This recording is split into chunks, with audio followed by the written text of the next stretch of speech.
बलराम आपको रोक रहे हैं। एक और बड़ी खबर इस बीच सामने आ रही है। केजरीवाल के खिलाफ पीआईएल जो थी वो खारिज हो चुकी है।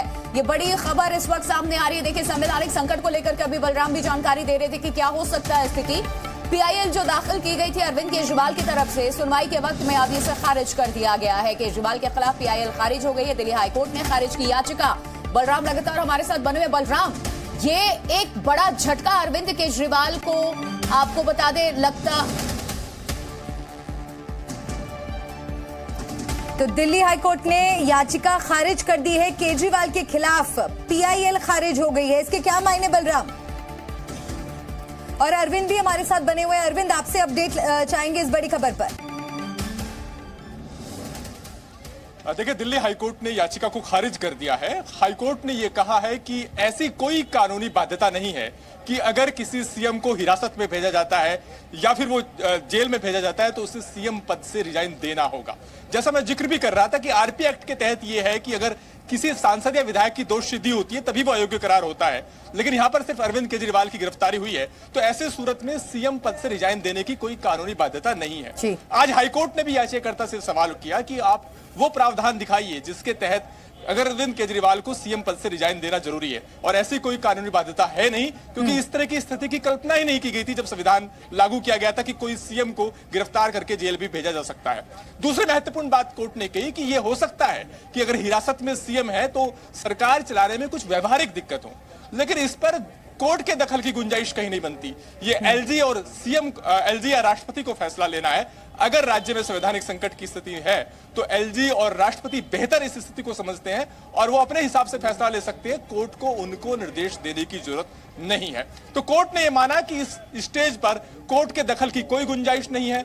अगर व्यवहारिक दिक्कतें भी आ रही हैं तो ये देखना एग्जीक्यूटिव का काम है, और एलजी और राष्ट्रपति अगर संवैधानिक संकट की स्थिति होती है तो वो इंटरफेयर कर सकते हैं, लेकिन कोर्ट के दखल की कोई गुंजाइश है नहीं। और चूंकि कोई संवैधानिक और कानूनी बाध्यता नहीं है कि वो सीएम पद पर नहीं रह सकते, लिहाजा कोर्ट ने इस स्टेज पर इस याचिका को सुनवाई से इनकार कर दिया और कोर्ट ने कहा कि हम याचिका पर कोई आदेश पास नहीं कर सकते, और कोर्ट ने याचिका को।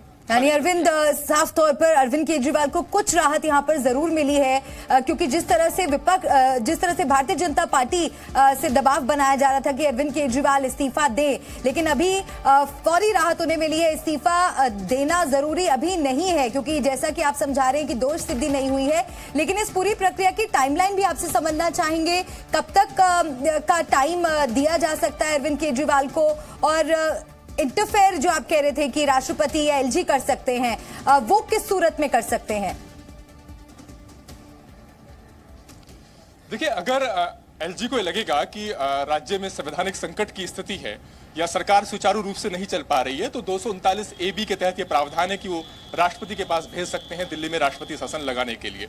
लेकिन ऐसा होने ही जा रहा है, ये नहीं कहा जा सकता। दूसरी बात ये कि अरविंद केजरीवाल या उनके समर्थक आज जो हाईकोर्ट से याचिका खारिज हुई है उसको इस तरीके से बता सकते हैं कि एक राहत मिली है, लेकिन जनहित याचिका के तौर पर कोर्ट सुनकर के इसमें कोई आदेश पास कर देगा, इसकी संभावना बिल्कुल भी नहीं थी।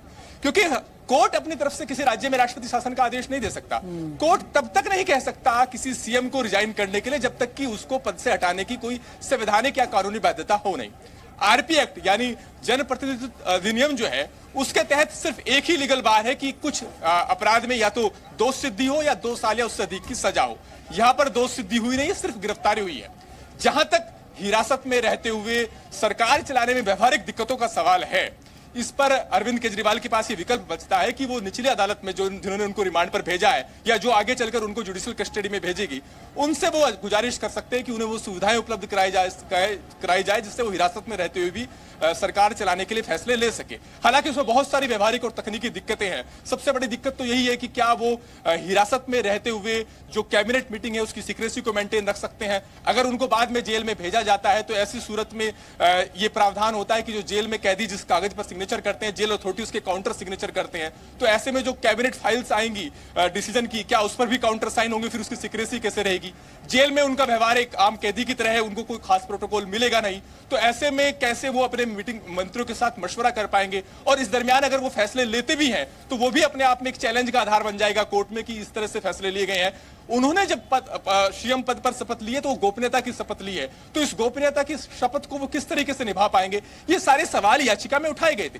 लेकिन जैसा मैंने कहा कि इस पर फैसला लेना हाईकोर्ट का काम नहीं है, किसी कोर्ट का काम नहीं है, और कोर्ट ने कहा कि यह मामला कोर्ट के दखल का बनता नहीं है। एग्जीक्यूटिव को इसमें मामले में डिसीजन लेना है, एलजी या राष्ट्रपति को फैसला लेना है, और ऐसे में हम इस स्टेज पर इस याचिका में कोई आदेश पास नहीं कर सकते। एक बड़ी राहत आम आदमी पार्टी को मिली है और पहले दिन से ही आम आदमी पार्टी या फिर अरविंद केजरीवाल ये स्पष्ट कर चुके हैं कि वो इस्तीफा किसी भी कीमत पर नहीं देंगे जब तक दोष सिद्ध नहीं होते हैं। और एक चीज, डंके की चोट पे बार बार आम आदमी पार्टी कह रही है कि आप दिखाइए कि पैसे कहां गए। अरविंद केजरीवाल का मैसेज जब उनकी पत्नी पढ़ती हैं और लोगों तक पहुंचाती हैं तो उसमें भी उसी बात का जिक्र होता है। अरविंद केजरीवाल बार बार ये कहते हैं कि ये पैसे गए कहां, इसका क्या आधार है, किस आधार पर गिरफ्तारी हुई है, स्पष्टीकरण नहीं है इसका।